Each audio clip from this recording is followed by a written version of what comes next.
So if you're doing farmhouse furniture, anything with the angle on it, trying to figure out these angles is not always super easy. So I'm going to show you a fast and easy way of doing it with a small little tool I picked up, and hopefully make your life a little bit easier. Now I did not overlap these. You can do an overlap cut in here if you want to by marking your lines. Cut the two pieces. We'll do that on the other side when I get it. I'll show you how to overlap, or show you how to set it up to overlap. But as you can see, these are individual pieces. They all fit in place like they're supposed to. And I've got my cross in the middle where it should be. So we're going to go to the other side. I'm going to flip it around. I'm going to show you how I got these angles.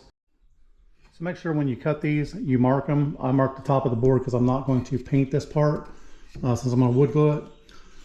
So I marked the top. You can mark it however you want, just so you know that's the top. Right hand side goes there, and I know this board goes back into here. So once I get it painted, I can put it back in place, and my angles all fit the same.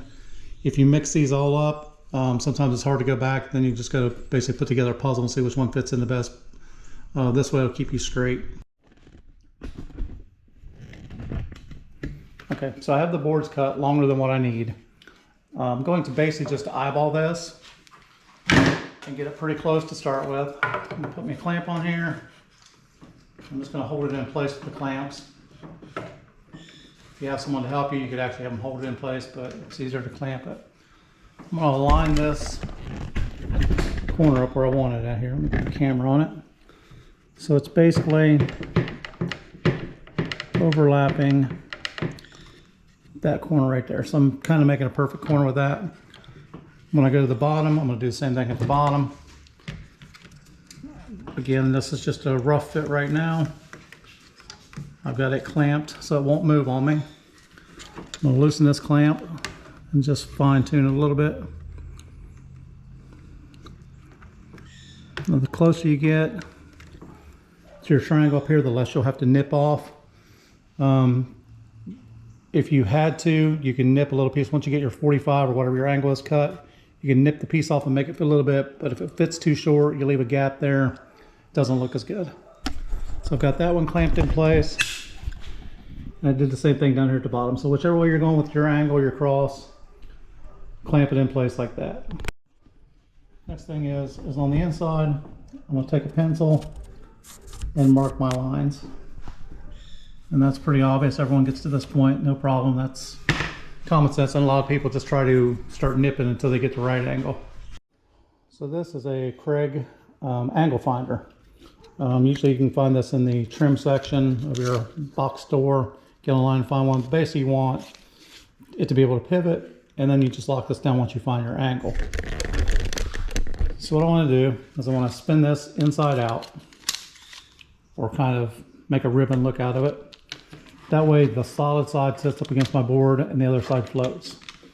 I'm going to turn this to where I'm solid on this part, and I'm going to line this up to with my angle.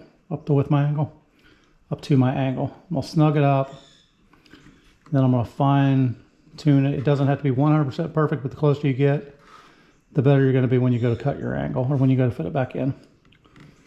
So that's my angle.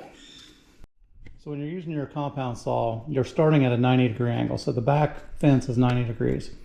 If you're using an acute angle, or if this angle is steeper than what your saw can cut, you'll have a 45 in there, so you would start your math from 45. So we're starting at 90 degrees because this is going to be inside the 90-degree cut. If I look on here, what I've got is a 55-degree cut, or 55.5-degree angle.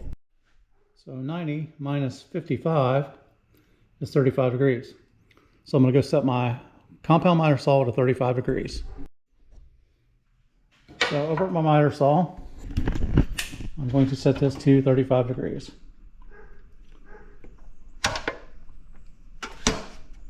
Lock it in place so it doesn't move, and then we'll make a cut.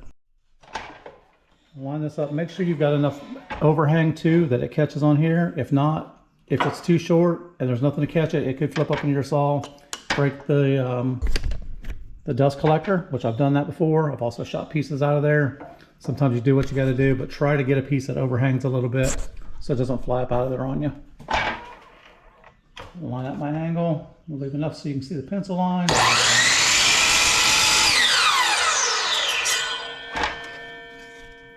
As you can see, I'm right down the pencil line. sides here with the camera, and I'm cutting on the outside of the pencil a little bit because it's easier to shave a little bit of this off than it is to recut it again. So I'm just kind of setting it so I can shave it off a little bit here and there. So if it's a little bit long, I'm okay with that.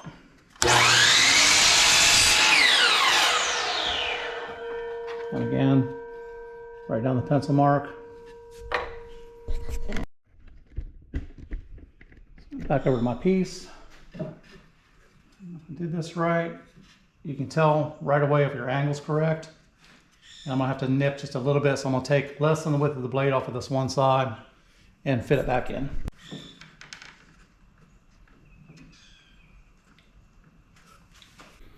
All right, so I'm gonna mark these, which I've already marked the top piece, so I know which one's which. I'm gonna slide this out. I'm gonna mark this one BR so I can match it with my BR over here. So just to save a second there, I went ahead and clamped this side on. Same thing, opposite angle. I'm gonna go in here, pencil mark it.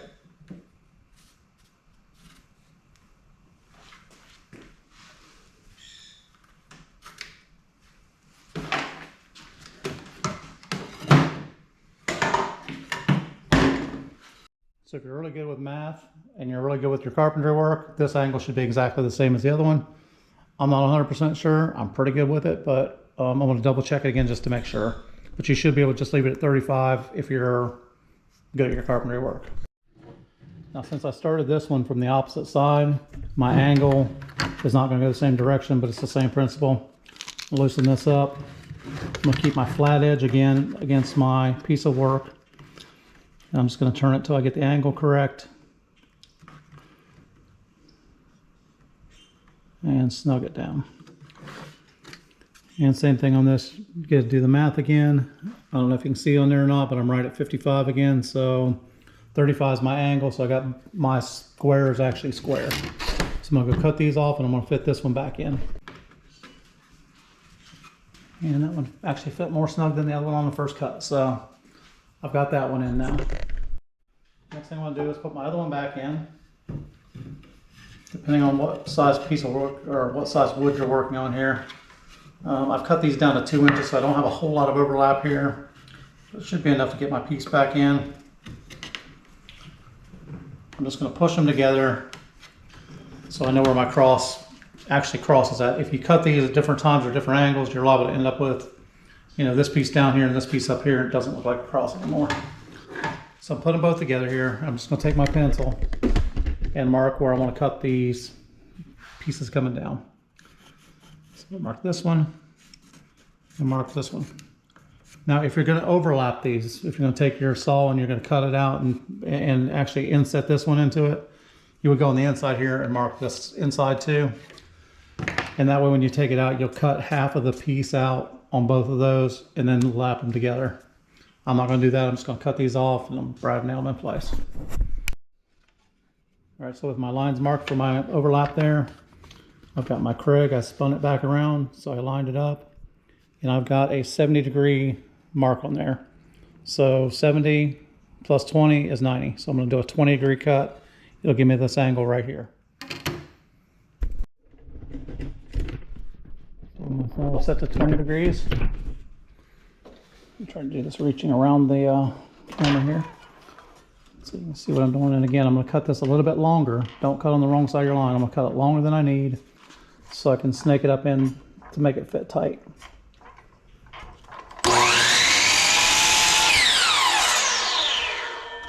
As you can see, right down the pencil line. Just get that one hit perfect. Try this again. Sorry, I can't really get a good camera angle here.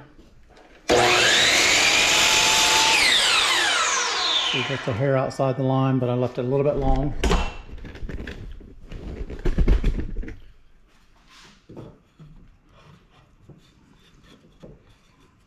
And then just a little bit along, if you've got a little edge here, like I've got a small gap here, I can still take off a little bit down there. I've got a small gap here, small gap here.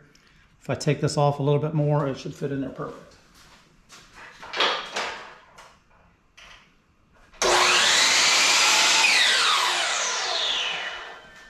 Now, if you have to do that 2 or 3 times, it's easier to do it 2 or 3 times to get the angle you want versus trying to cut another piece and starting all over again. And by the time I glue and clamp that, I'm gonna go one more time.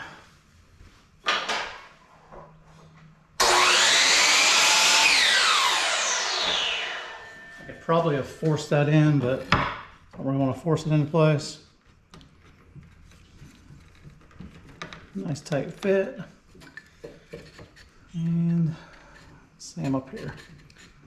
Again, I'll shoot a brad nail from the inside, brad nail from the inside, paint it, and there's your cross.